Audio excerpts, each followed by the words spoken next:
देवराजेंद्र, ये सत्य में मेरा सौभाग्य ही है कि मुझे अपनी यात्रा और पूजा का आरंभ इतने दिव्य स्थान से करने का अवसर प्राप्त हुआ।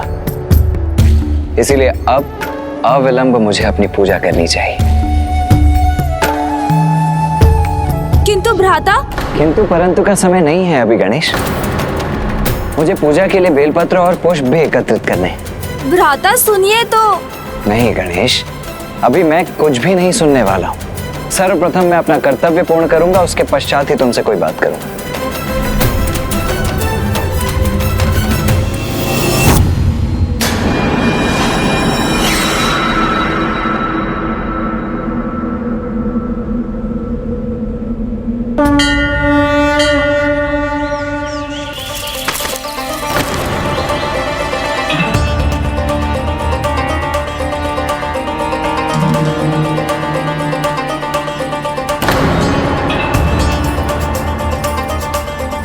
ये पुष्प कहाँ चले गए?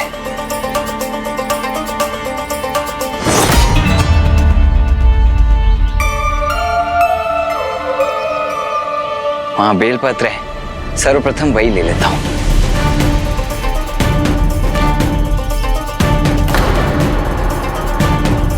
बेलपत्र भी अदृश्य हो गए। ये कौन है? कहीं कोई असुर तो नहीं है?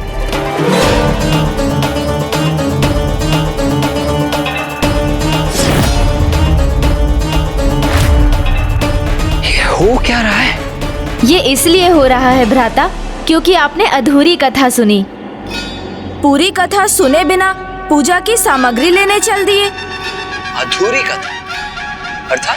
हाँ भ्राता, ये स्थान मात्र इसलिए तीर्थ नहीं है कि यहाँ प्रभु महादेव ने देवराज इंद्र को दर्शन दिए थे, अपितु इसका तो एक और बड़ा कारण है, वो भी तो सुन लीजिए। एक और कारण? क्या है वो कारण गणेश? भ्राता, श्री केदारनाथ धाम वो पावन स्थान है जहाँ प्रथम बार पिताश्री और माता ने समस्त संसार के समक्ष ये सत्य उजागर किया था कि कैसे दोनों पृथक होते हुए भी वैवाहिक रूप में एक ही हैं। अर्थात? यही वो स्थान है जहाँ देह रूप में पिताश्री और माँ एकाकार हुए और सर्वप्रथम अर्धनारीश्वर के रूप में प्रकट हुए।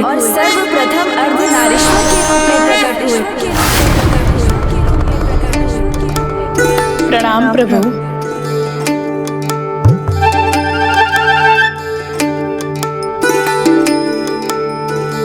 संस्कारी, सुशील, सर्वगुण संपन्न है कुमारी देवसेना।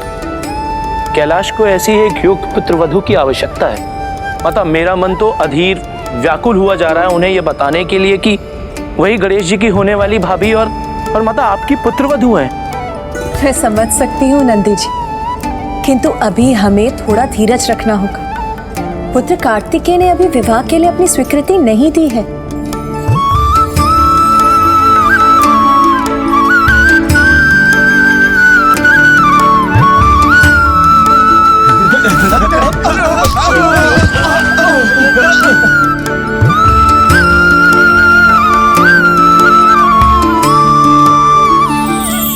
प्रणाम माता।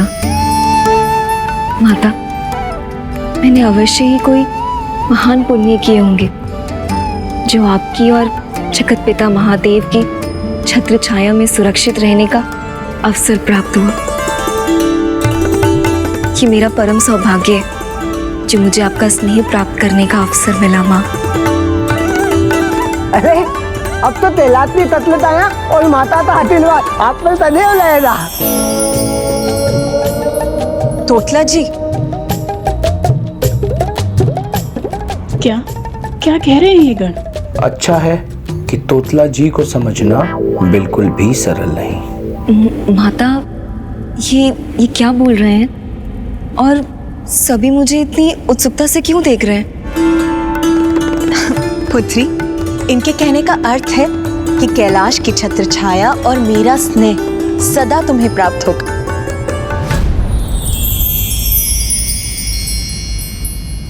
देवसेना को तो अपने पूर्व जन्म के वरदान की कोई स्मृति ही नहीं, अन्यथा इसको लेकर कैलाश में जो उत्सुकता है उससे ये समझ जाती।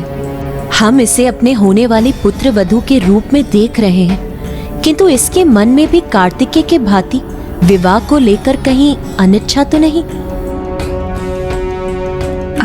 माता, मैं आपकी कुछ सहायता करूं?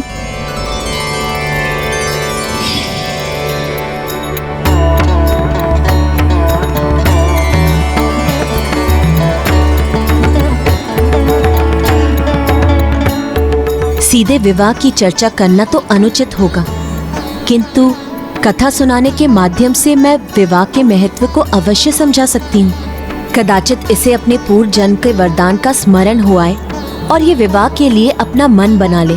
तब तक गणेश भी अपने भ्राता को मना लेगा। अब भ्राता को कैसे समझाऊं कि विवाह एक समझौता नहीं, बंधन नहीं, अपितु दायित्वों भरा मर्यादित जीवन की ओर बढ़ा एक पग है। विवाह स्त्री और पुरुष दोनों को सुख विकास प्रदान करता है, जिसमें एक दूसरे के लिए अपार प्रेम, निस्वार्थ त्याग जैसे अनेक भाव समाहित होते हैं। जिस प्रकार एक पुष्प सुगंध से मिलकर ही पूर्ण होता है, उसी प्रकार स्त्री और पुरुष एकाकार होकर पूर्ण हो जाते हैं। इसलिए जब भ्राता पिताश्री और माँ के अर्धनारीश्वर रूप की महिमा सुनेंगे तो उनके एकात्म के महत्व को समझकर विवाह के लिए अवश्य तैयार हो जाएंगे।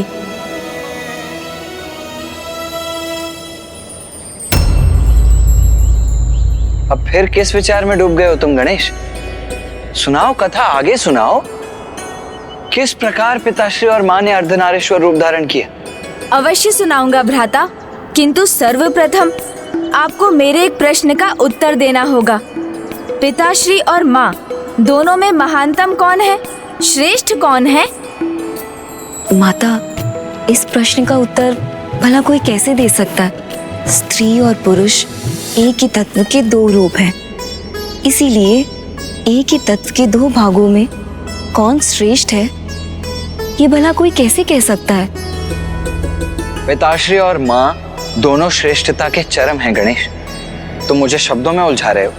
नहीं भ्राता, इस प्रश्न का अर्धनारीश्वर की कथा से विशेष जुड़ाव है, क्योंकि अर्धनारीश्वर की कथा का ऐसे एक भक्त से संबंध है जो प्रभु महादेव को ही श्रेष्ठतम माना करता था। और उस भक्त का नाम था ऋषि भृंगी।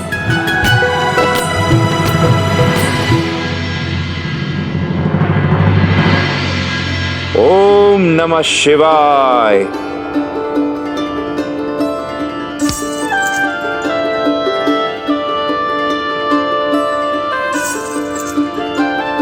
ओम नमः शिवाय। ओम नमः शिवाय। प्रभु महादेव की पूजा में लीन ऋषि भृंगी ने केदार धाम को अपना निवास बना लिया।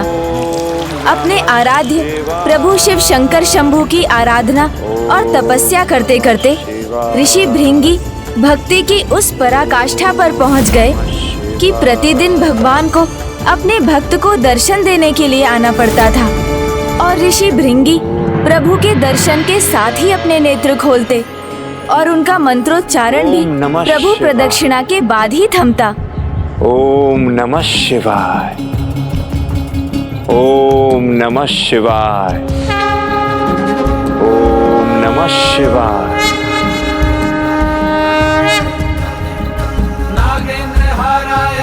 ओम नमः शिवाय।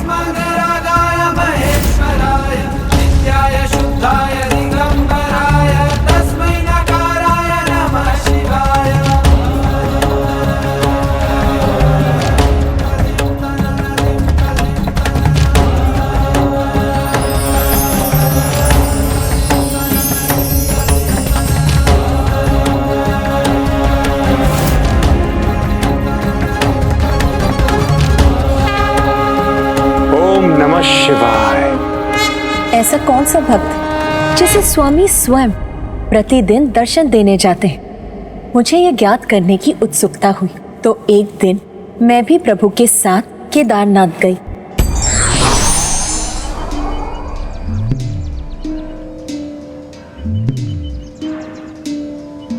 प्रणाम प्रभु।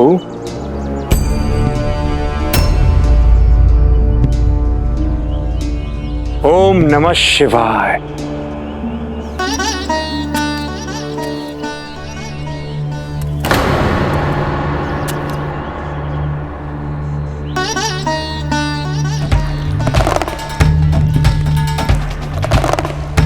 ओम नमः शिवाय।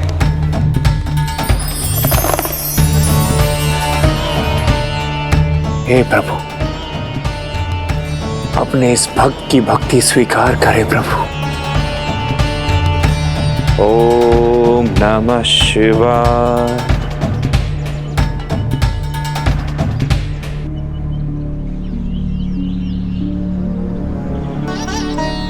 ओम नमः शिवाय।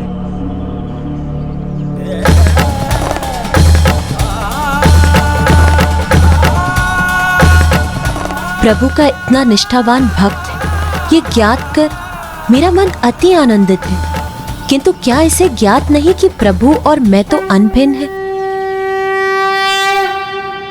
ऋषि भृंगी ने ओम नमः अपनी शिवाय। संपूर्ण निष्ठा और भक्ति प्रभु महादेव पर उड़ेल दी और माता को सर्वथा अनदेखा कर दिया।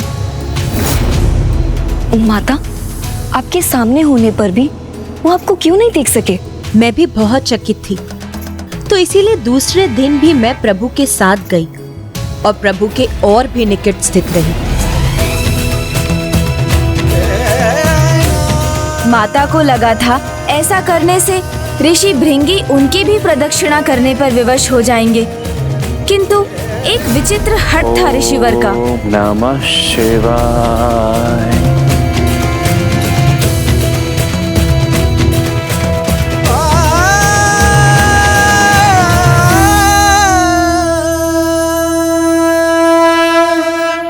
अर्थात मैंने उचित ही समझा था। ऋषि भृंगी को मेरी भक्ति में कोई रुचि नहीं। माँ ने ऋषिवर को अपनी भूल सुधारने के और भी अवसर दिए। वो पिताश्री के और भी निकट स्थित हो जाती, किंतु ऋषिवर ने अपने हठ का परित्याग नहीं किया।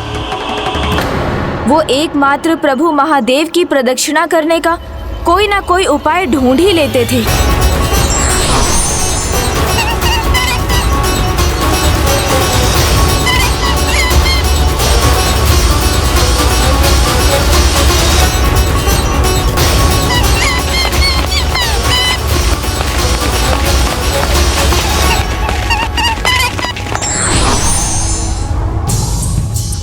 ओम नमः शिवाय। अगले दिवस माता ने इतना स्थान भी रिक्त नहीं छोड़ा कि एक नेवला भी उसमें से निकल सके।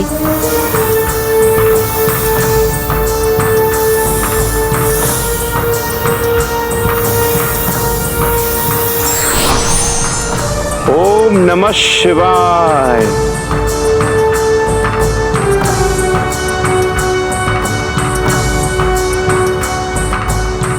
अंततः एक दिन माता ने निर्णय लिया कि वो प्रभु महादेव के अत्यंत निकट बैठेंगी, जिससे ऋषि भृंगी को उन दोनों के मध्य से निकलने का कोई स्थान प्राप्त ना हो।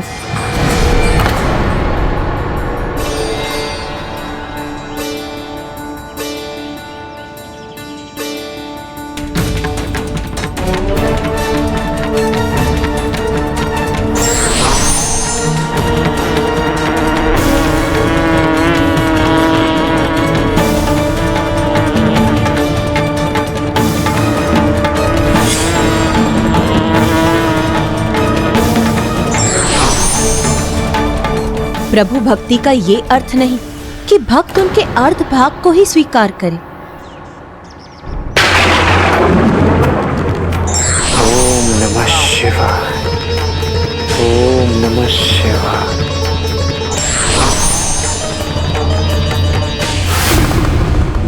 आपके क्रोध का कारण मुझे ज्ञात है प्रिय। कभी कभी भक्त अपने आराध्य की भक्ति में इतने लीन हो जाते हैं कि वो अन्य किसी को स्वीकार ही नहीं कर पाते। वो आपके प्रति निष्ठावान है। ऋषि भृंगी आपके बड़े भक्त हैं। मैं इसीलिए क्रोधित नहीं हूँ स्वामी। मेरे दुख का कारण है कि आपके भक्त होने पर भी वो आपकी अर्धांगिनी का तिरस्कार क्यों कर रहे हैं स्वामी? क्योंकि यदि आप पिता हैं तो मैं माता हूँ, आप शिव हैं तो मैं आपकी शक्ति हूँ। फिर आपके भक्त का ये कैसा हठ है? प्रिय, ऋषि भृंगी सत्य को भूल रहे हैं कि आपके बिना मैं अपूर्ण हूं, इसलिए वो मेरे अर्ध रूप की ही भक्ति कर रहे हैं। किंतु अब समय आ गया है कि इस भक्त को ज्ञात हो जाए कि मेरे प्रति उसकी भक्ति अधूरी ही है। प्रिय, जग को सीख देने के लिए हमें एक ऐसा मार्ग अपनाना होगा जहां हम दोनों होकर एक हों। ऐसा तालमेल का उदाहरण प्रस्तुत करें जिससे उच्च स्तर के जीवन के लिए समझौता करना सीख सके। पिताश्री और माँ दोनों एक समझौते के अनुसार कार्य करने के लिए तैयार थे। कैसा कैसा समझौता गणेश? ऐसा समझौता जिसके अनुसार वो दोनों ऋषि भृंगी के साथ साथ संपूर्ण जगत को एक अत्यंत महत्वपूर्ण सीख देने वाले थे।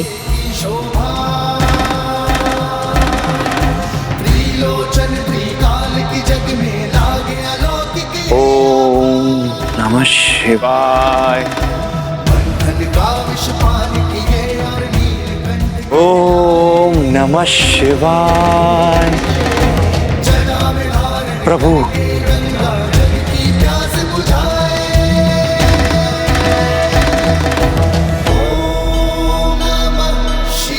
ओम नमः शिवाय।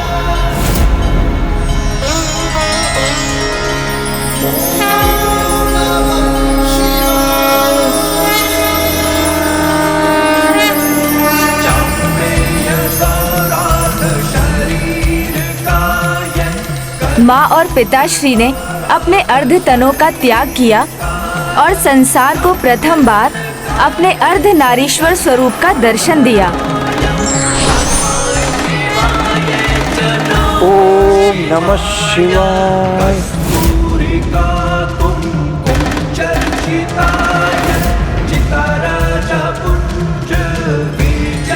ओम नमः शिवाय। ओम नमः शिवाय।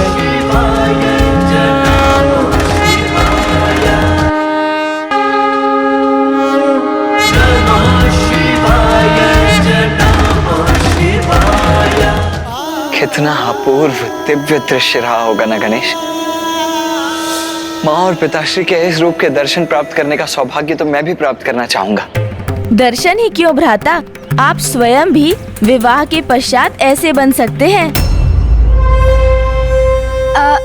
मेरा अर्थ है, यदि आप जीवन साझा करें तो किसी के साथ रहना वो तो अच्छा होता है ना। हम भले ही कितने ही सामर्थ्यवान क्यों ना हो, किंतु कभी कभी किसी और का हमारे जीवन में होना हमें और भी आगे जाने के लिए उत्साहित करता है, हमें निखार कर हमारे श्रेष्ठतम स्वरूप को बाहर लाता है।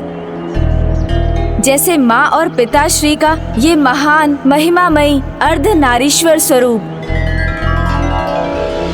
जैसे मोती धागे के साथ मिलकर माला बनते हैं और पूर्ण आकार लेते हैं, वैसे ही एक पति और पत्नी एक दूसरे के साथ एकीकार होकर एक दूसरे से अभिन्न हो जाते हैं। इसलिए ऐसा दृढ़ और अटूट संबंध स्थापित करते हैं जो एकमात्र विवाह में ही स्थापित हो सकता है।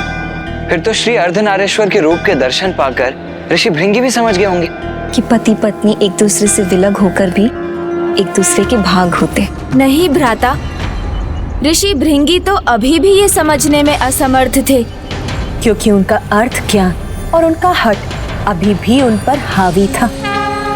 प्रभु और माता के दिव्य अर्ध नारीश्वर स्वरूप के दर्शन पाकर भी ऋषि भृंगी ने माता को देखकर भी अनदेखा ही किया और मात्र पिताश्री की प्रदक्षिणा करने के लिए एक मूषक का रूप धारण कर वो उन दोनों के मध्य कुतरकर मार्ग बनाने वाले थे। शिवाय।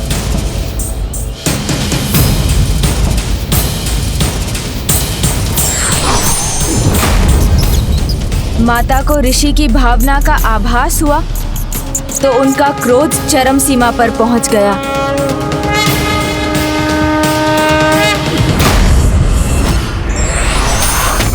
भगवान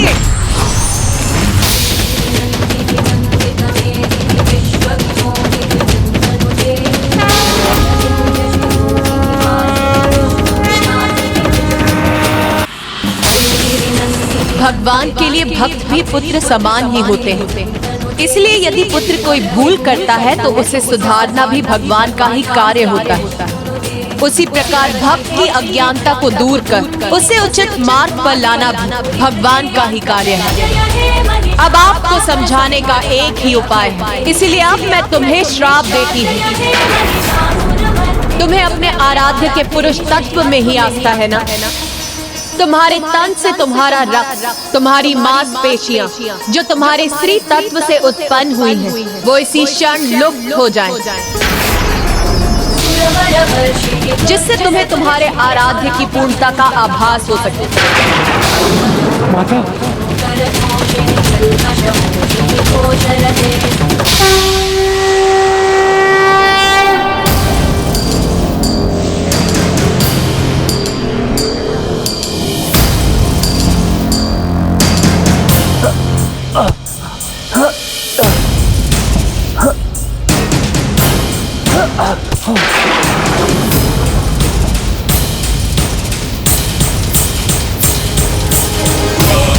सर्वभूतेषु शक्तिरूपेण संस्थितः।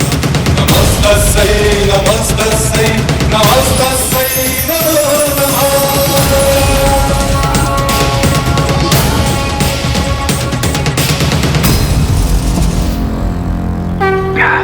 क्षमा करें माता, मैं पूर्व में नहीं समझ पाया कि आप दोनों एक दूसरे के बिना अपूर्ण है माता। शक्ति के बिना शिव नहीं और शिव के बिना शक्ति है। मुझसे बहुत बड़ी भूल हुई है, इसके लिए मुझे क्षमा करें माता। हम ही नहीं, इस सृष्टि के सभी के भीतर पुरुष और स्त्री तत्व दोनों एक दूसरे के पूरक हैं। और जब विवाह उपरांत स्त्री और पुरुष एक साथ आते हैं तो पति पत्नी के रूप में अर्धनारीश्वर जागृत होता है और वो एक दूसरे से अभिन्न हो जाते हैं।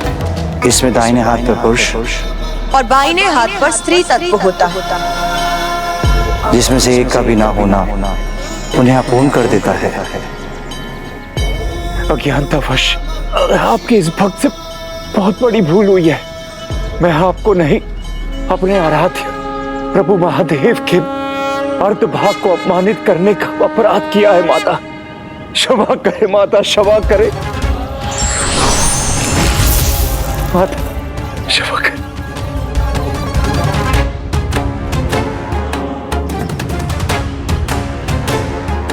तुमने ये सत्य समझने में बहुत विलंब कर दिया, इसीलिए अब मैं चाहकर अपने श्राप को नहीं लौटा सकता। अपने श्राप को नहीं लौटा सकता।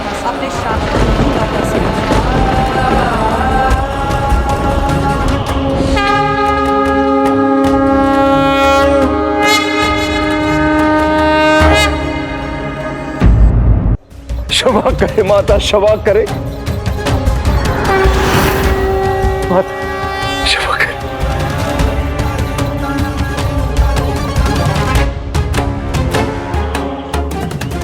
तुमने ये सत्य समझने में बहुत विलंब कर दिया, इसीलिए अब मैं चाहकर अपने श्राप को नहीं लौटा सकता।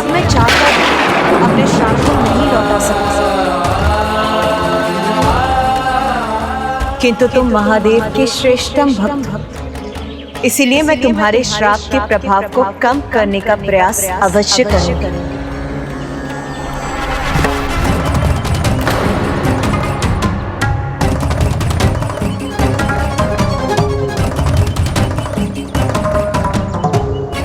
इतना बड़ा अपराध हुआ है मुझसे कि मैं अपने प्रभु के सुंदर और सौम्य पक्ष को देख नहीं सका। मैं क्षमा के योग्य तो नहीं माता, किंतु आप शाप कम करने की कृपा कर रही।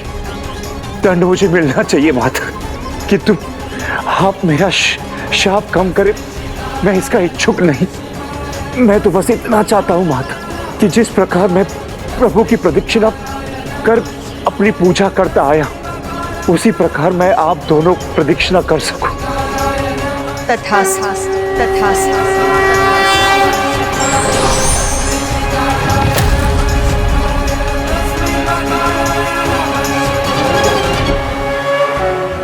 ओम अर्धनारीश्वराय नमः। ओम गौरी शंकराय नमः। ओम अर्धनारीश्वराय नमः। ओम गौरी शंकराय नमः। ओम गौरी शंकराय नमः। आज वास्तव में तुम्हारी पूजा संपन्न हुई है भृंगी, इसलिए मैं तुम्हें आशीर्वाद देता हूँ कि आज के बाद तुम मेरे प्रमुख गण के रूप में मेरे साथ कैलाश में ही स्थित रहोगे। धन्यवाद प्रभु, मैं कृतार्थ हुआ। इस कथा से हमें ये शिक्षा मिलती है कि पिताश्री महादेव एवं माता वे दोनों ही अपने एकाकी स्वरूप में शक्तिशाली एवं सक्षम हैं। फिर भी जब वो दोनों अपने अर्धनारीश्वर स्वरूप में प्रकट होते हैं तो संसार को अत्यंत दुर्लभ दृश्य प्राप्त होता है। संसार उनके इस सम्मिलित स्वरूप की दिव्यता और उस असीम शक्ति का साक्षी बनता है जो उनके एकाकी रूप से कहीं बढ़कर है। हम सभी स्वयं में सक्षम होते हुए भी जब अपनी शक्ति और योग्यता को किसी दूसरे के साथ बांटते हैं तो उसका जो परिणाम आता है वो हमारे एकाकी रूप की क्षमता से बढ़कर होता है, क्योंकि दोनों परस्पर मिलकर एक दूसरे को पूर्णता प्रदान करते हैं। और यही है विवाह का पहला संकल्प जो माता और पिताश्री ने केदारनाथ में अपने अर्धनारीश्वर स्वरूप के द्वारा हमें समझाया।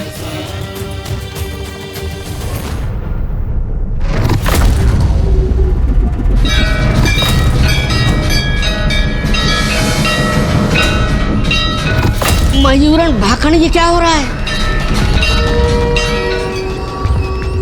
इस दिव्य स्थान में प्रवेश करना कठिन है। हाँ, यहाँ दूर रहकर इनके रहस्य ज्ञात करेंगे हम। तीर्थ व्रतोद्यापन यज्ञ कर्म मया सहैव प्रिय वयम कुर्वे वामांग मायामी तदा तृतीयम प्रवीति वाक्यम प्रथमम कुमारी, जिसका अर्थ है पति को सदा अपनी पत्नी और पत्नी को सदा अपने पति को किसी भी तीर्थ, यज्ञ अथवा सभी बड़े और छोटे कार्यों में भागी बनाना चाहिए, जिससे वो अर्धनारीश्वर के समान एकीकार होकर अपनी संपूर्णता में उस कर्म का फल प्राप्त कर सकें। माता, आपके मुख से आपके और प्रभु के अर्धनारीश्वर रूप की महिमा सुनना और विवाह के महत्व को समझना अद्भुत था। माँ पुत्री, क्या तुम्हें ज्ञात है कि पुत्र गणेश भी अर्धनारीश्वर तत्व है? अपने पूर्ण दंड से संपन्न उसका दाहिना भाग पुरुष अथवा शिव रूप है।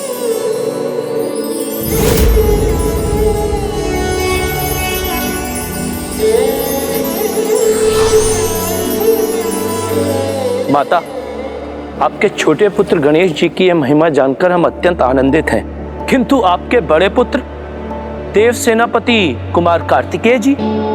मैं पुत्र गणेश को लेकर नहीं, अभी तो पुत्र कार्तिकेय के ही भावी जीवन को लेकर विचार मग्न। वो पूर्ण रूप से अपने पिता के ही समान, उन्हीं के समान पराक्रमी, धर्मपरायण, सदा ध्यान में लीन रहते हैं और अपने कर्तव्य के प्रति पूर्ण रूप से समर्पित है मेरा पुत्र। मैं आप दोनों को एक वचन देता हूं कि आपके अगले जन्म में जब सभी परिस्थितियां उचित होंगी, मैं आप दोनों से विवाह अवश्य करूंगा।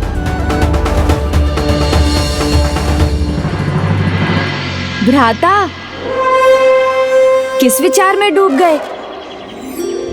कहीं आप भी अपने विवाह के बाद स्वयं को पूर्ण करने के विचार में तो नहीं? नहीं नहीं नहीं नहीं नहीं, नहीं, ऐसा कुछ भी नहीं है। मैं तो बस माँ और पिताश्री के अर्धनारीश्वर रूप के विचार में था, और अब हमें भी प्रभु केदारनाथ की पूजा पूर्ण कर प्रभु अर्धनारीश्वर के दर्शन पाने का प्रयास करना चाहिए, जिसके लिए मुझे पुष्प और बेलपत्र एकत्र करने जाना है। तुम तो यहीं थे, फिर तुमने ये सब कब एकत्रित कर लिया? बस आपसे पहले ही भ्राता, मैंने आपके पहुंचने के पहले ही पुष्पों और बेलपत्रों को एकत्रित कर लिया था।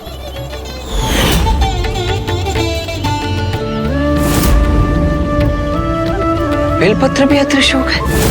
ओह, तो वो तुम्हारा कार्य था, किंतु अपने ज्येष्ठ के साथ ऐसी धृष्टता क्यों की तुमने गणेश? आपका ध्यान आकृष्ट करने के लिए भ्राता, और क्यों? क्योंकि यदि मैं ऐसा ना करता तो आपका ध्यान मुझ पर कभी केंद्रित ना होता, और यदि वैसा ना होता तो आप इतनी महत्वपूर्ण कथा भला कैसे सुनते? केवल और केवल इस कथा के कारण तुम्हें मैं क्षमा कर रहा हूँ गणेश। और अब जब तुम्हारे हाथों से ये पुष्प और बेलपत्र एकत्रित हो ही चुके हैं तो ये पूजा भी हम साथ मिलकर ही संपन्न कर लेते हैं। अवश्य भ्राता।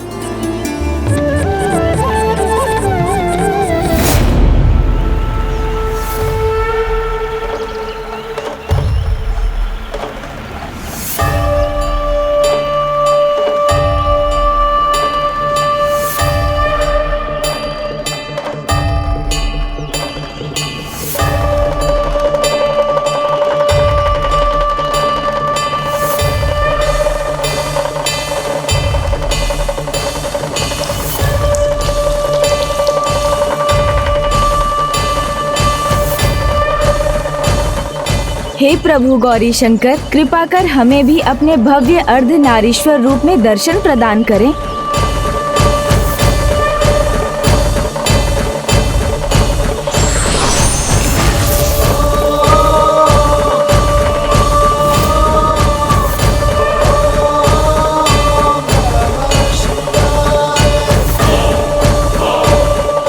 माँ, पिताश्री, ये मेरा परम सौभाग्य है कि मुझे अपनी यात्रा यहाँ इस पावन धाम से आरंभ करने का सौभाग्य प्राप्त हुआ।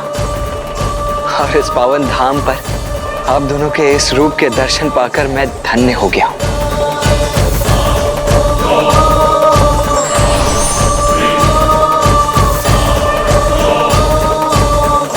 तुम्हारा आरंभ यहाँ हुआ है पुत्र, किंतु यात्रा के अनोखे पड़ाव है जिनमें भांति भांति की कठिनाइयों को पार कर तुम्हें आगे बढ़ना होगा।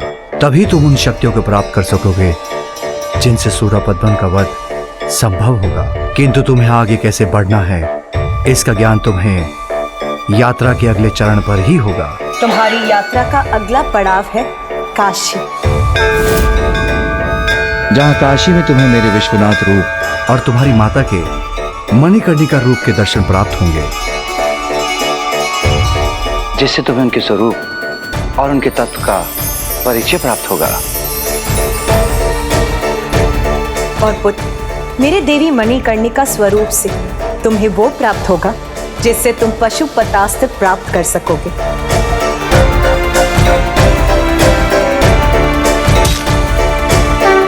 कल्याण कल्याण हो।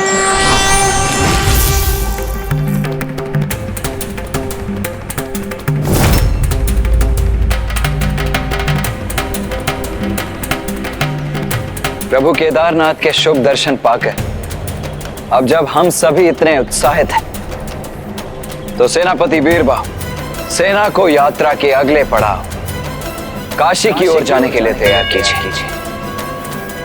पिताश्री की सर्वाधिक प्रिय काशी।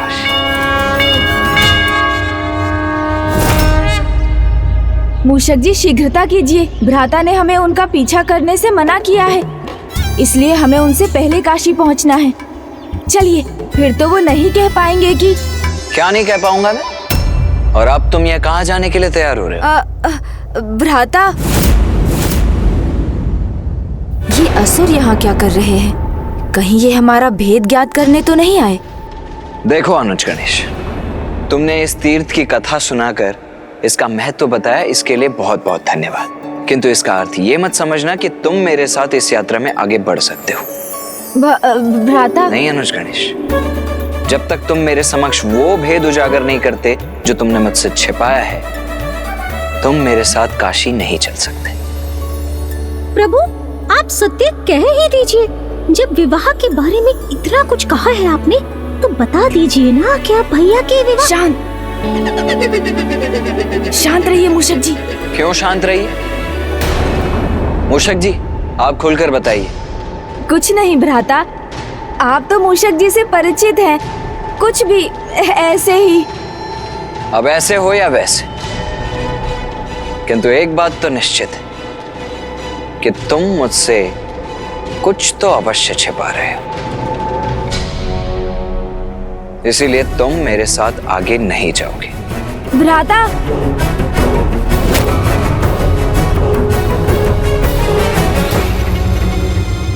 ये बात स्मरण रखना कि जब तक तुम मुझसे कुछ छिपाओगे तब तक तुम मेरे साथ कहीं भी नहीं आ पाओगे, कहीं भी नहीं।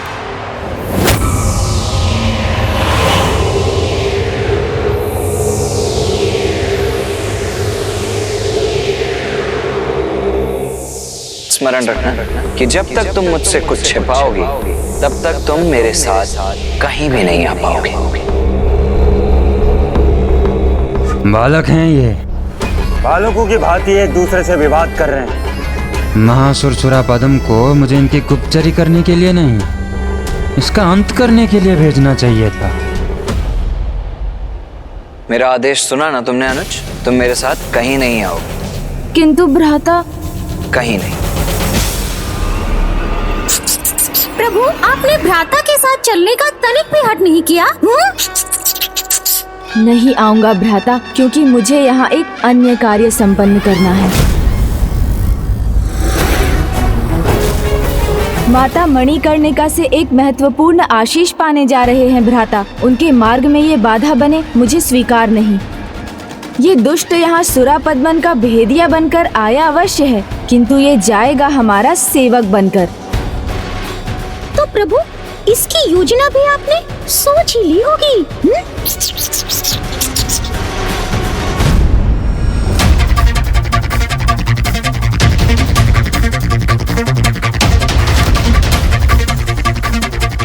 उचित है, यह घाटी ही इन सब की मृत्यु शैया बनेगी।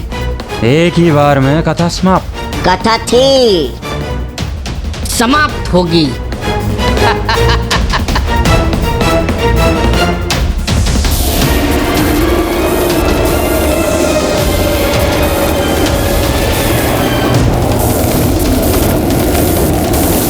दब जाएंगे, कुचले जाएंगे इसके नीचे। इसके नीचे दबेंगे, शेष नहीं रहेंगे ये।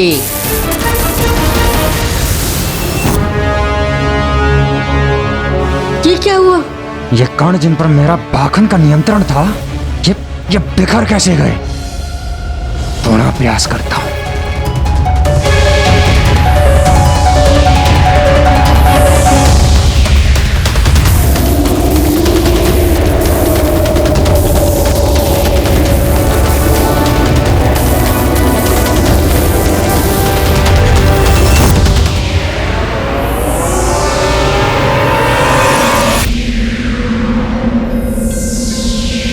वहाँ वो है उसका कारण। हाँ, यही बिगाड़ रहा है आपका नियंत्रण।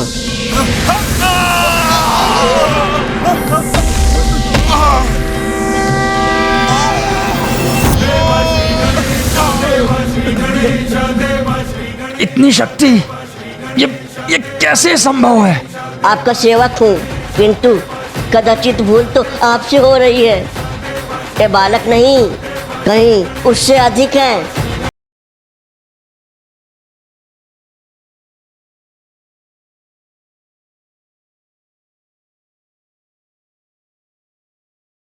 कौन है ये गजमुख बालक? गणेश, ये गजमुख बालक गणेश है।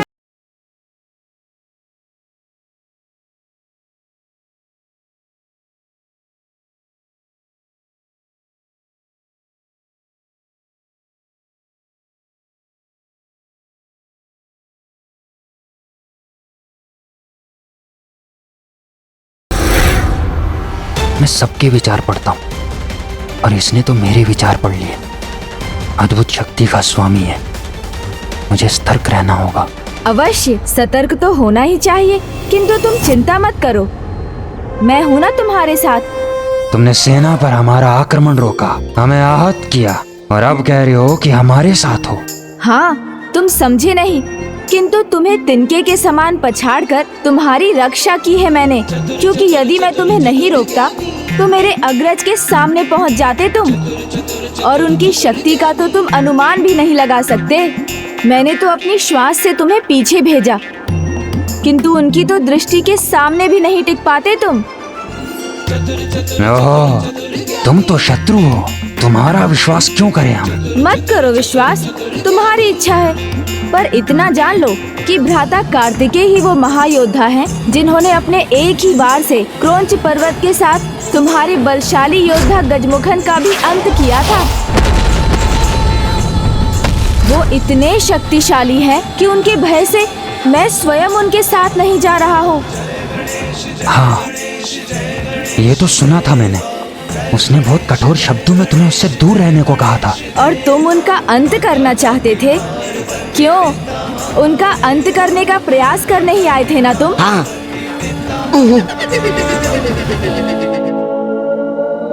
चतुर गणेशा। नहीं, महासुर ने तो बस उसके भेद ज्ञात करने का आदेश दिया था। तो फिर इतना संकट क्यों उठा रहे हो? दूर से ही उनके भेद ज्ञात कर लो। मैं बता सकता था। तो बता दो, बता दो। किंतु क्या करूं? वो मेरे भ्राता जो हैं। किंतु वो तुमसे उचित व्यवहार नहीं करता। मैं सब कुछ बता सकता हूँ, किंतु मुझे अनुमति नहीं है। अनुमति? यहाँ किसकी अनुमति की आवश्यकता है? बता दो। अच्छा, इतना ही बता दो कि कार्तिकेय की दृष्टि से कैसे सुरक्षित रहा जा सकता है? हाँ, तो बता दो, बता दो। नहीं नहीं, हमारे ऐसे संस्कार नहीं कि असुरों के समान अपने परिवार के साथ छल करें। मैं अपने भ्राता कार्तिकेय के बारे में तुम्हें कुछ नहीं बता सकता। इसलिए अब जाओ तुम सब। अरे परंतु रुकिए तो। किंतु मुझे पता है इनसे कैसे उगलवाना है। अरे ये तो बोलता है। प्रथम पूज्य है, देवता है, थोड़ी पूजा करो, पुष्प प्रसाद समर्पित करो, बस ये प्रसन्न हो जाएंगे, फिर कुछ भी वरदान दे देंगे। मुझे तो जाना भी होगा, क्योंकि अपने परिवार, अपने भ्राता के शत्रु के साथ नहीं रहना चाहिए मुझे। चलिए मूषक जी। चतुर गणेशा।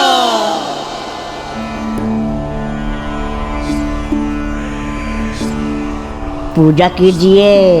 हाँ हाँ भाकन महाराज, पूजा कीजिए। एक गजमुख महाराज सब बता देंगे।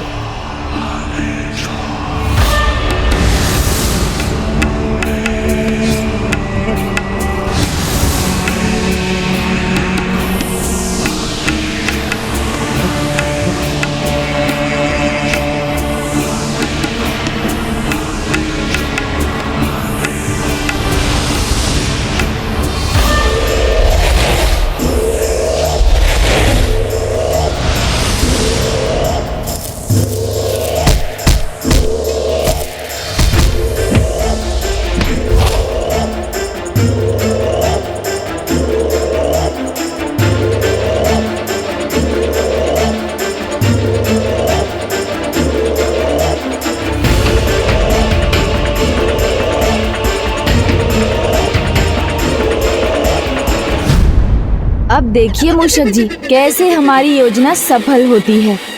ये आए तो है असुर बनकर, किंतु जाएंगे हमारे भक्त बनकर। मैं इन असुरों को भ्राता के मार्ग का बाधा कदापि नहीं बनने दूंगा। तो प्रभु,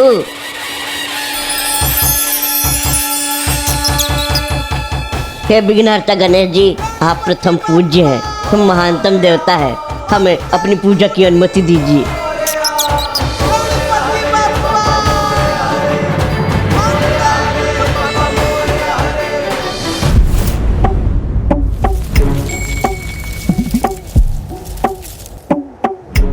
तो प्रभु चलिए आसन ग्रहण कीजिए। प्रभु,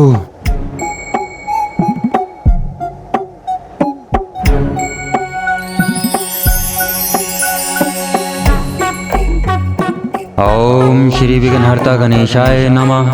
ओम श्री विघ्नहर्ता गणेशाय नमः। ओम श्री विघ्नहर्ताय गणेशाय नमः।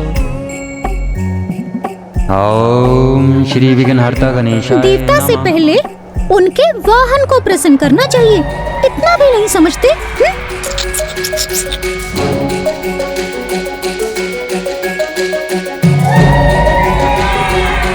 हेलो।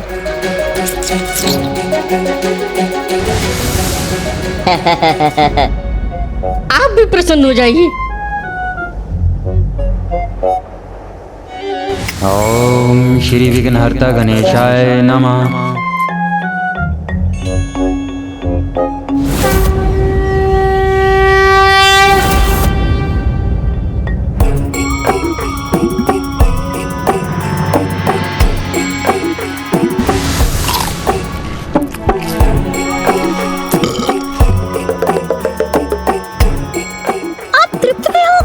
इतनी शीघ्र प्रभु, तुमने प्रसाद से प्रभु को तृप्त कर दिया।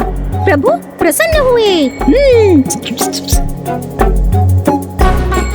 मैं प्रसन्न हूँ, तुम्हारी पूजा से प्रभावित हूँ। मांग लो जो वरदान मांगना है, बस मेरे भ्राता के बारे में मत पूछना।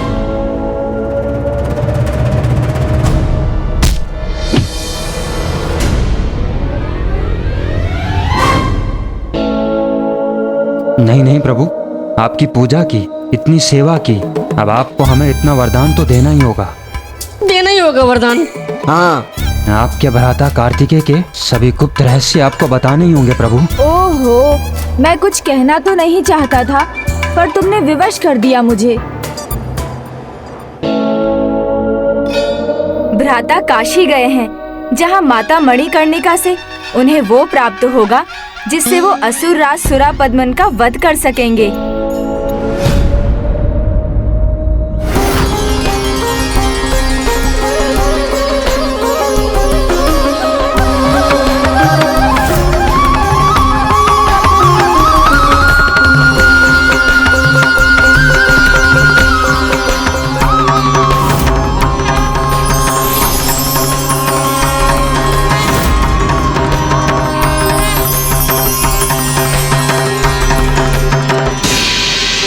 भ्राता काशी गए हैं माता मणिकर्णिका के दर्शन प्राप्त करने। जब वहाँ से लौट आएंगे तब मैं सब कुछ बता दूंगा। तो हम भी काशी जाएंगे। हाँ हाँ जाएंगे। तुम्हें मोक्ष की इच्छा है क्या? मोक्ष प्रभु? जो मृत्यु उपरांत प्राप्त होता है। जब भ्राता कार्तिकेय मात्र अपनी दृष्टि से तुम्हारा अंत कर सकते हैं, तो फिर माता मणिकर्णिका तो माता है, वहाँ उनके क्षेत्र में प्रवेश भी किया ना, तो फिर क्या होगा कौन जाने। नहीं नहीं, हम नहीं जाएंगे। नहीं नहीं नहीं नहीं, कदापि नहीं जाएंगे। किंतु प्रभु, यहाँ रुककर करेंगे भी क्या? समय का सदुपयोग करो, गणेश जी का भजन कीर्तन करो, वो प्रसन्न हुए तो और भी बहुत कुछ बता देंगे।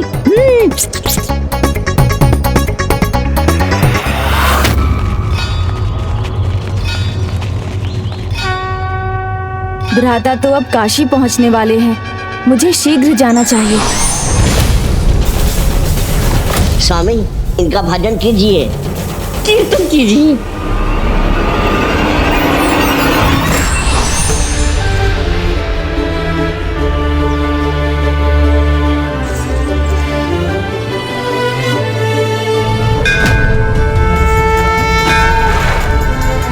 हम काशी में हैं। कहीं ये दोनों हमें मूर्ख तो नहीं बना रहे?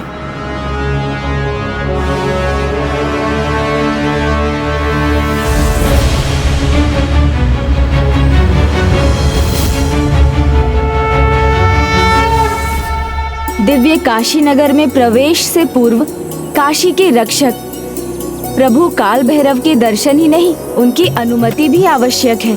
उचित कहा गणेश। प्रभु काल भैरव के भोग के लिए हमारे पास ये मिष्ठान तो है, अब बस सेनापति वीर बाहु की ही प्रतीक्षा है। शीघ्र ही वो भोग के लिए सुरा भी लेकर आते ही होंगे। ओम काल भैरवाय नमः। ओम काल भैरवाय नमः। आइए।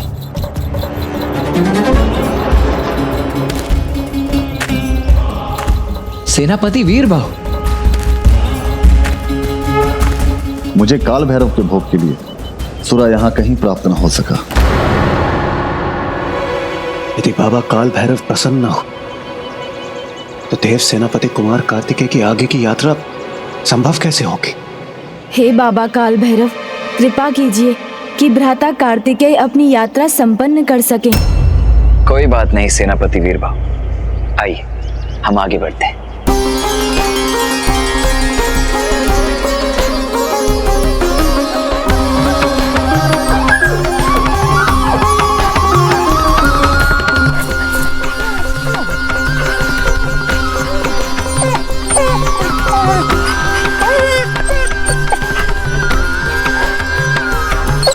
ये श्वान इस प्रकार मेरे आसपास क्यों घूम रहा है? चलो चलो यहाँ से, ये तुम्हारे लिए नहीं है।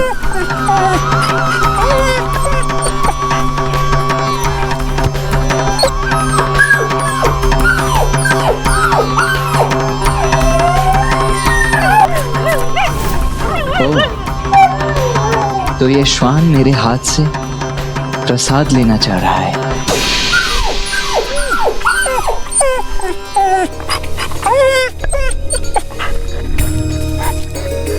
भ्राता खाली हाथ ही बाबा के पास जाएंगे?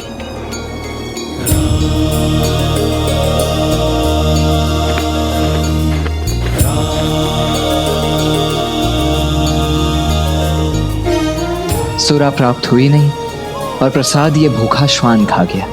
अब बाबा को भोग लगाने के लिए तो मेरे पास कुछ भी शेष नहीं रहा।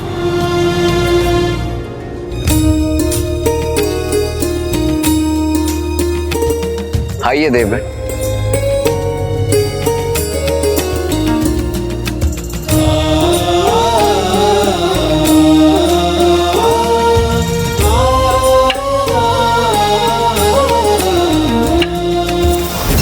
संभलिए।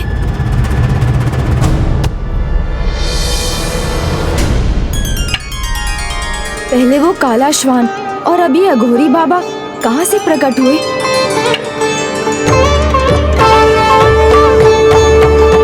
आप ठीक तो है ना बाबा? आपको कहीं चोट तो नहीं लगी? उचित है अब आप यहाँ विश्राम कीजिए और मुझे आज्ञा दीजिए। भैरव पुत्र, भैरव बाबा हैं वो, उनके दर्शन के लिए जा रहे हो और उन्हें समर्पित करने के लिए तुम्हारे पास कोई भोग वस्तु भी नहीं है। उचित कहा बाबा आपने। मेरे पास भोग के लिए तो कोई भी वस्तु नहीं है, किंतु उससे भी अधिक अमूल्य कुछ है। मेरी निश्चल भक्ति और मेरी निष्ठा। अद्भुत, मैं तुमसे बहुत प्रसन्न हुआ।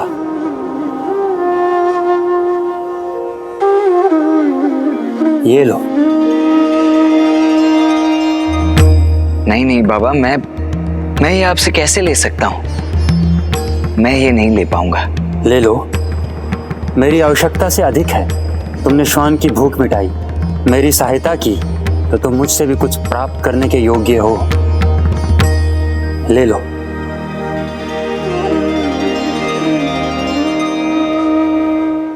आपका बहुत बहुत धन्यवाद बाबा। मात्र संयोग नहीं है ये, इसके पीछे अवश्य कोई दिव्य कारण है। जानी मन जप ही योगी सहर्षा, करता तु हरता। गले मुंड माला पाणि भस्मा भुजंग, अंग विजया। चतुर्था जपता है योगी, लोचन विशाला। जानी मन जप ही योगी सहर्षा, तु करता हरता गले मुंड माला। जानी मन जप ही योगी। हे भैरव बाबा, हमारी पूजा एवं भोग स्वीकार कर हमें काशी के इस पावन भूमि में प्रवेश करने की अनुमति दीजिए। ओम श्री काल भैरवाय नमः। ओम काल भैरवाय नमः। जप ही योगी सहर्षा, करता तु हरता गले मुंड माला। कहते सुजान जान दया मन में विषयवान। कहते सुजान जान। ये तो वही बाबा हैं जिनसे बाहर भेंट हुई थी।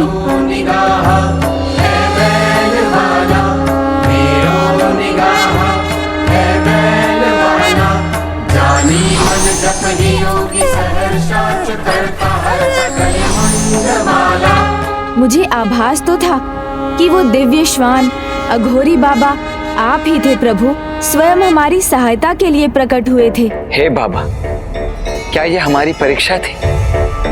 यदि हम आपकी परीक्षा में सफल हुए, यदि आप हम सबसे प्रसन्न हैं, तो हमें अपने वास्तविक रूप में दर्शन प्रदान करने की कृपा कीजिए।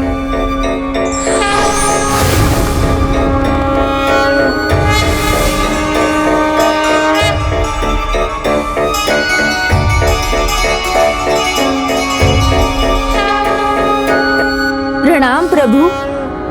प्रणाम प्रभु। कल्याण। शिवो महेश्वरः शंभो। आपके दर्शन पाकर हम कृतार्थ हो गए। मैं तुम्हें अनुमति देता हूँ, तुम काशी में प्रवेश कर अपनी यात्रा का ये पड़ाव संपन्न कर सकते हो। यदि यहाँ आपके लिए सब कुछ कुशल रहा तो शीघ्र आपको देवी मणिकर्णिका के दर्शन होंगे। किंतु सर्वप्रथम काशी के स्वामी बाबा विश्वनाथ के दर्शन कीजिए। ये उनकी पंच भोग आरती का समय है। ओहो, देखो गजानन को, जितना विवाद कर रहा था अपने भ्राता के साथ, उतना ही उसके साथ भी है। ये भेद तो ज्ञात करना ही होगा। यह यात्रा कुमार कार्तिकेय के लिए इतनी महत्वपूर्ण क्यों है? इसका कुछ रहस्य तो अवश्य है। जय गणेश देवा, माता जाकी पार्वती, पिता महादेवा। जय गणेश जय गणेश जय गणेश। भजन कीर्तन जहाँ होने लगे, वहाँ कोई असुर भला कैसे सोच विचार कर सकता है? जय गणेश देवा, माता जाकी पार्वती, पिता महादेवा। जय गणेश जय गणेश जय गणेश देवा। इन मेघों को भी अभी उत्पन्न होना था। जय गणेश देवा, माता जाकी पार्वती, पिता महादेवा। जय गणेश जय गणेश देवा, माता जाकी पार्वती। शांत हो जाओ।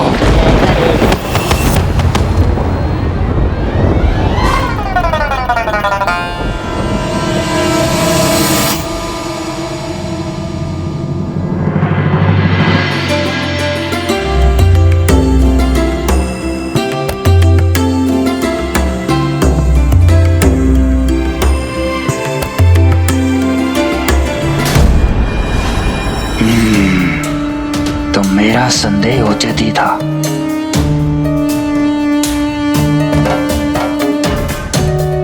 इतनी तैयारी, इतनी व्यवस्था, अवश्य इस यात्रा के पीछे कोई विशेष प्रयोजन है। देखूं तो।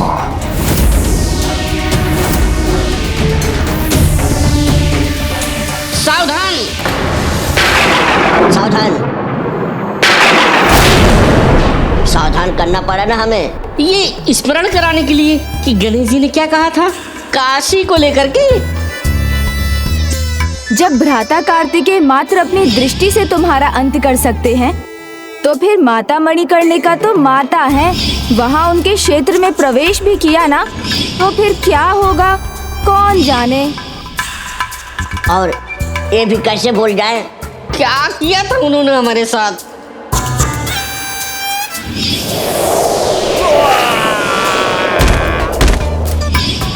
और फिर ये तो उनके माता पिता का स्थान है, पता है ना कितनी दुर्दशा करेंगे वो।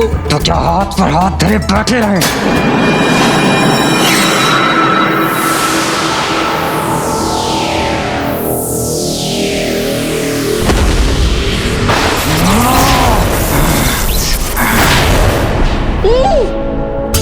जय गणेश जय गणेश जय गणेश देवा, माता जाकी पार्वती, पिता महादेवा। जय गणेश जय गणेश जय। यहाँ से निकलने दो उन्हें।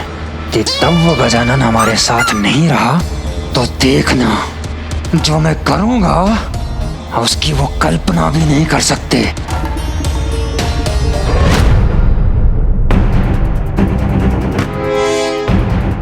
मुझे किसी ऐसे स्थान पर रहना होगा जहाँ से सदा इन दोनों पर अपनी दृष्टि रख सकूं। कुछ तो अवश्य है इस यात्रा का उद्देश्य।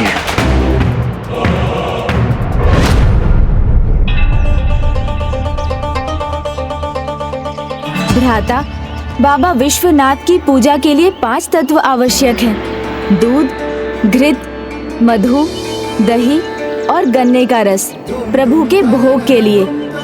और उसके साथ बेलपत्र और पुष्प भी चाहिए। आप उनमें से कुछ भूले तो नहीं ना?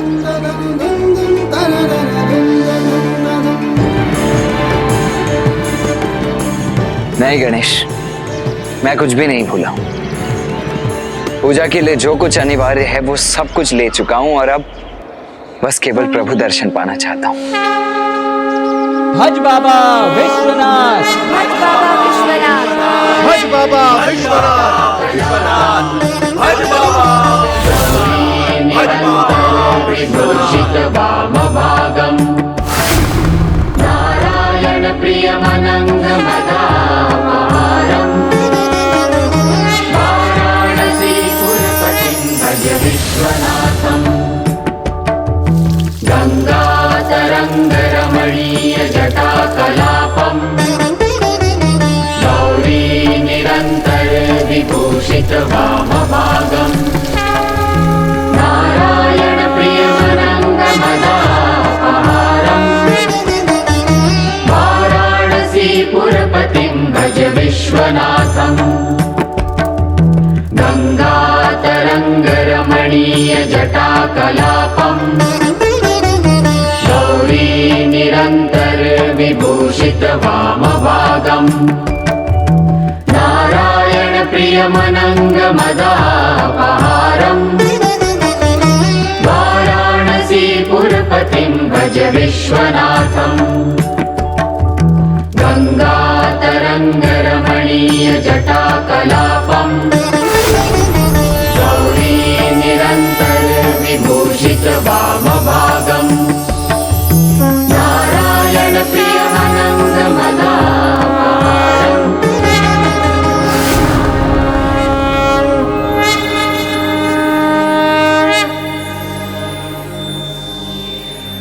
हे बाबा विश्वनाथ, आपका कोटि कोटि धन्यवाद कि मेरी इस यात्रा में आपने अपने दुर्लभ दर्शन मुझे प्रदान करने की कृपा की। पुत्र, ये तुम्हारा दूसरा पड़ाव है इस यात्रा का, जिसके अंतिम पड़ाव को संपन्न करने के उपरांत ही तुम्हें वो पाशुपतास्त्र प्राप्त होगा जिससे तुम शूरपद्मन को पराजित कर सकोगे। काशी की तुम्हारी यात्रा देवी मणिकर्णिका के दर्शन प्राप्त करने के बाद ही संपन्न होगी। हे बाबा विश्वनाथ, अब मुझे आशीष दीजिए कि मैं माता मणिकर्णिका को प्रसन्न कर उनके भी दर्शन प्राप्त कर सकूं। पुत्र, काशी वो पावन धाम है जहाँ प्रत्येक कर्म का सुफल अनेकों गुना हो